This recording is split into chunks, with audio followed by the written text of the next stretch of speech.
Hey, good day guys. Welcome back to Sunnyside Singapore. Now today's video is definitely interesting. As the title suggests, I'll be providing a little insights as to how I was able to retire at 31 years old as a Singaporean living in Singapore. All this while I've been using the term fund employment for the period of unemployment since leaving the force, which isn't wrong. But from the numbers perspective, if I were to live frugally and within my means, then technically I'm able to retire as well. I guess the more popular terms like FIRE, financial independence, retire early, lean FIRE, barista FIRE are suitable as well. The topic on retirement, FIRE movement will be talked about in a 2-video segment because while I was doing up the script, it got too lengthy to be squeezed into one video as a whole. Today's video, which is the first segment, I'll talk about defining retirement and FIRE movement. I'll talk about my timeline to achieving FIRE, my passive income sources through dividends, capital gains, and interests, as well as my expenses, fixed recurring expenses and variable expenses. The next video, which is the second segment, which I also think is the more important video, will look at my habits and lifestyle that determined how early I was able to achieve FIRE, along with other life experiences and traits that guided me in the right direction to achieve my goals. I decided to segment the videos this way because it's very hard to talk about the intangible aspects without understanding the math behind FIRE, which I term as the technical portion. And number 2, I want to close off the topic not by looking at the hard numbers, but focusing more on the intangible aspect, which is basically encoded in us. The video running in the background will be a random weekend of me gaining more base cardio fitness, checking out some of my favorite ramen places, running some errands, and ending off with a sick bouldering sesh. So let's roll. Okay, FIRE means financial independence, retire early. It's a concept in which people are devoted to saving more and investing well with the goal of retiring early than the society's perceived age of retirement. Retirement looks different for everyone. What is enough for me might not be enough for you, but might be more than enough for someone else. It boils down to how well you make your assets work for you, and the larger component, how much and how fast are you draining your funds. The better the system you create to make your assets work for you, the faster you can achieve FIRE. The larger your expenditure, the longer it takes for you to build your retirement nest to retire. You get the idea. I was the average Singaporean, only picking up interest in being financially savvy after returning back to the workforce. Sure, I might be a business graduate and in fact hold a master's in business analytics, but this doesn't mean anything. My study days were too locked in on trying to be as good an athlete as possible while doing decent in school. Then I already had some experience in investing, but by experience I mean knowing how to use the trading app, clicking the buy button and buying the stock. Stuff like stocks fundamentals, market cap, PE ratio, PB ratio, I threw them out the window after my finance modules I took in college. And I'm not afraid to admit this level of experience because I'm pretty sure majority of us are just like me. COVID happened, a few weeks of crash, and then an insane bull run in 2020 and 2021. Whatever I invested would turn green, whatever I traded would be green. Then I was still into investing and buying the few proper stocks, like the big tech companies, but started to notice healthcare stocks and many other penny stocks getting fried to the moon. And as experienced as we can be, I chase after the hype. Close friends involved on this journey will remember our late nights because of the time difference with the US market, scalp trading penny stocks and stocks we haven't even heard of just to get quick gains. With the capital I had, I was making 2 to 3k a night and averaging 20k per month. Then came end 2021 and 2022. Super high inflation, aggressive interest rate hikes, recession fears, inflated market valuations, market tanked for days, months, and almost for an entire year. Everyone started seeing bloodied red market on a daily. I was holding a sizable chunk of penny useless stocks for scalp trading. I believe my portfolio got toasted more than others. And as the saying goes, diamond hands, it ain't a loss if we don't cut it. I ended up having close to 300,000 stuck in the market because I didn't cut losses, and even up to today, a sizable chunk of penny stocks are still deep in the reds. This was the turning point. In a matter of months, most of my monies were stuck in the market. My net worth dropped by so much.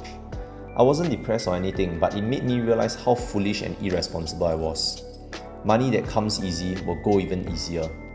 I had some rainy weather fund in my bank account, a small amount compared to what I still had in the stock market. Then I was even considering throwing that into the market and continue to gamble. Thankfully I didn't. Then if you watch my earlier video about why I left the SAF, The idea of leaving the force came around the same time period. I had to restart, click the reset button and set proper goals. My first goal was a lofty one. By the end of my bond, I wanted to achieve a certain amount of net worth. This amount wasn't a hard rule, but more of a cultural shorthand. It was a popular amount because it was easy to remember and had some historical context in the FIRE family. That amount was $1 million. My second goal was a subset of the first goal, to hold at least 200,000 to 300,000 in liquid cash. That second goal would make me comfortable enough, and the first goal would make me confident enough to leave the force. I reached my second goal with 200k liquid cash back in mid-2024. This was after beefing up my net worth in other asset classes, which I will further explain later. I then reached my first goal of having 1 million net worth by early to mid-2025. This was excluding my CPF. I was ready. Apart from reaching the financial goals that I set out halfway in my career, I wouldn't be able to retire if I don't make the money work for me. Here I will generally be sharing how I allocated my funds into various asset categories to make me comfortable and confident enough to take the step out of SAF and not have to step into the workforce immediately again. These are just ballpark figures and numbers. 30% into growth products, 45% into dividend stocks, 25% into fixed income and saving accounts. Then some of y'all will ask me, hey bro, you are only 31 years old. How come you only whack 30% into growth stock? Well, my reply is, bro, it's not really about the age, but it's about the end goal and outcome we want to achieve. Sure, the market will always go up in the long term. But why do you also see older folks starting to move their assets from high growth products to products that would have fundamentally lower risk and volatility that generate a steady dividend in their retirement years? I'm sure you know the answer as well. It's not fully because they only have a limited runway left in the game of life, but it is because they want to have a peace of mind when walking on this runway. So my goal all along was to attain FIRE. Sure, I can whack everything into the US market and growth stocks, but would I be able to sleep comfortably every night? Would I be able to train effectively as an athlete wannabe for many hours a week without worry? Can I dabble into passion projects and side hustles with a full focus on them? I'm not sure, man. But like I mentioned, with my own allocation, I'm confident and comfortable enough to take a step back, look at the bigger picture, and then dive into something that can potentially catch my interest and take my heart. The growth products I mentioned look at US stocks, US indexes, quite a fair bit of penny stocks that I've been stuck with, and a little bit of crypto as well. Dividend stocks are mostly SG blue chips, REITs, along with some US stocks as well. Fixed income and saving accounts are mainly liquid cash that include stuff like Standard Chartered Bonus Saver, which offers 5.5% on the first 100k if you fulfill the criteria, and Chocolate Finance that offer 4.3% on USD. Anyway guys, I'm new to this social media space. Whatever influencers put out there as their disclaimer, assume that I said those things too. But most importantly is to do your own due diligence. If not, I'm trying out something new as well. There are links down below in the description box. If you are new to these platforms and sign up with my links below, you get a sizable welcome reward and I get a referral as well. It's a win-win. You are one step closer to financial independence and I'm one step closer to kicking off this channel. As of this video, my assets generate a passive income of slightly more than $3,000 per month. Once again, I share all of these numbers with no intention to show off or boast. There are many other people of higher caliber and capacity that can make their money work even harder for them. And there are many wealthy whales out there with daddy's money. So there's nothing much for me to show off at all. I share all of this with the intent of sharing my own financial situation and why I'm able to attain FIRE. This amount of passive income has increased over the years. 1 year ago, I have already reached my second milestone, but not my first milestone yet. And then I was generating around 2.5k of passive income. And if I were to go further back in the timeline, the amount of dividends, interest, and passive income would then become lesser and lesser, which is obvious, right? With the power of compounding, it takes time, months and years to build up a good, effective, and sustainable retirement nest that pop them eggs every month.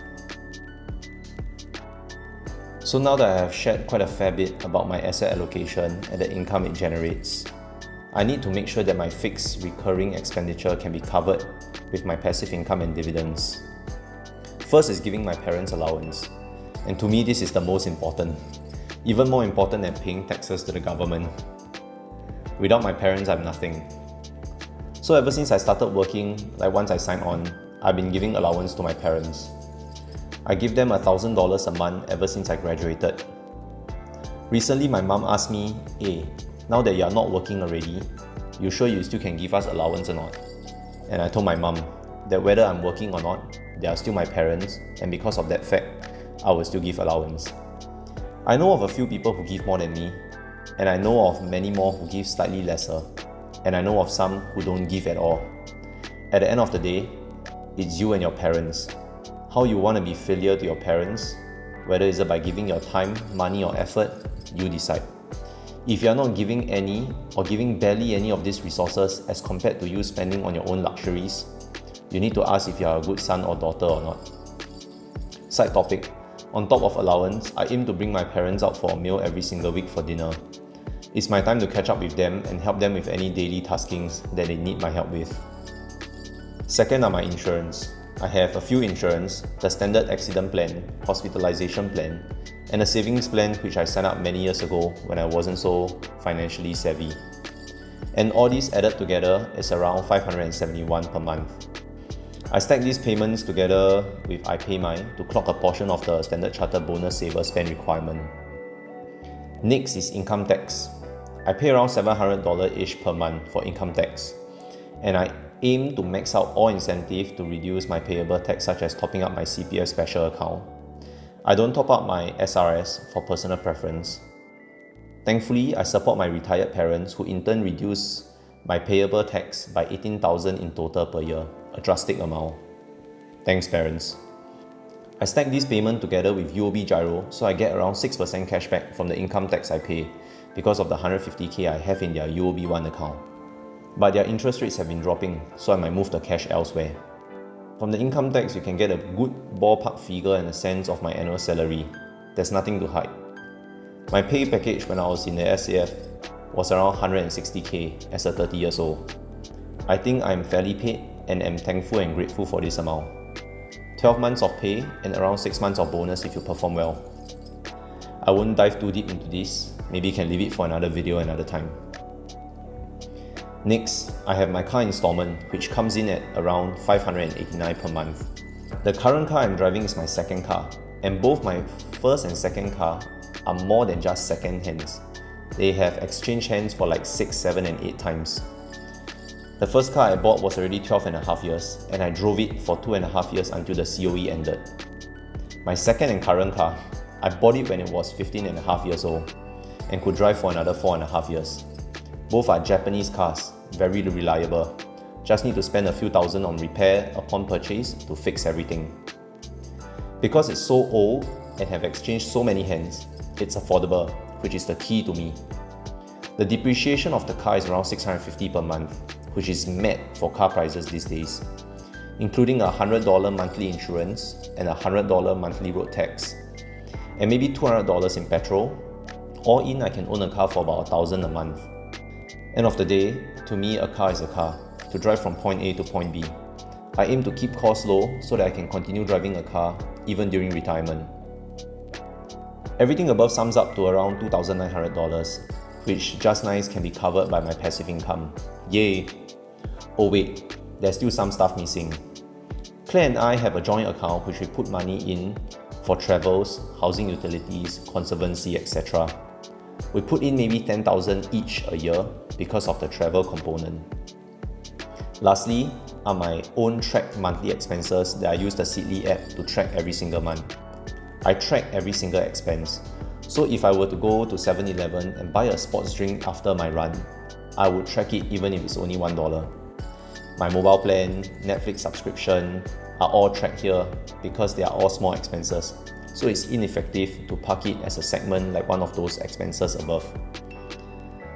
So based on the screenshot, it's around $1,000 to $1,500 per month. As a husband and gentleman, when Claire and I go out, I will usually cover the bill, because my money is also her money lah. So single man and boyfriend, please read and listen, your partner will appreciate it. So as you can see, my passive income is more than enough to cover the fixed recurring expenses. but unable to cover the money I put into joint account for travels and my own monthly expenses, which I am completely fine, because it's a bit like lean fire or barista fire, right? If I want to spend more, I need to work for this additional expenditure. During this retirement/fund employment period, I'm basically utilizing my savings for these travel and personal expenses, which I'm happy to do so because I worked hard for so many years. The period of freedom is worth the money.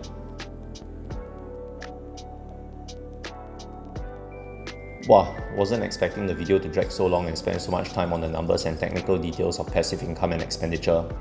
Hence, I decided to split this topic into 2 segments, so my next video can focus more on the habits, lifestyle, and life decision portions than just the numbers. Once again, money is always a sensitive topic. I share whatever numbers I deem comfortable enough for me, with the sole intentions of helping people understand my journey, my financial situation, and how I was able to achieve FIRE. Retirement looks different for everyone.